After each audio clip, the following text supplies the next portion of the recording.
Hozirgi vaqtda ham ko'p odamlar hamma yoq tinch edi, hech kelishmovchiliklari yo'q edi, bunaqa gaplar yo'q edi.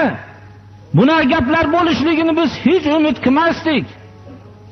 Inson farzandni tarbiya qiladi. Ba'zi odam tarbiya qiladiki, darboz bo'lgan odam bu ajoyib darboz chiqsin deb tarbiya qiladi. Nog'orachi ota bu farzandim bir nog'orachi olsinki, hammani hayronda qo'yib qo'ysin deydi. Surnaychi ota bir ajoyib surnay chaladigan farzand bo'lishligini umid qiladi. Qimorboz ota hamma shaharlarni yutib daromad topib keladigan bir kuchli qimorboz bo'lsin deydi. Mast qiluvchi ichimlik ichayotgan ota o'zim bilan o'tirishib to'ymaydigan bir ichadigan bo'lsin deydi. Kashanda odam o'zi men yonimdan pul sarf qilmasam ham o'zi kashandalik jihozlarini olib kelib menga marhamat qilib turadigan farzand bo'lsin deydi. Umid qiladi undan. Ba'zi bir kishilar ham bid'atlarga berilgan ota ham o'zi din yo'lida butun hamma tirikligini dinga bog'lab turgan ota ham o'qitishlikdan maqsadi bir din bilan yaxshi tiriklik qiladigan bir farzand bo'lsin deydi.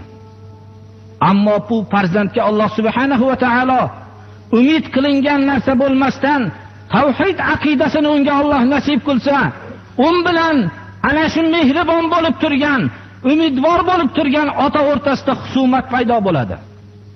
Unda u otalar qilib kelgan narsadan qaytara boshlaydi.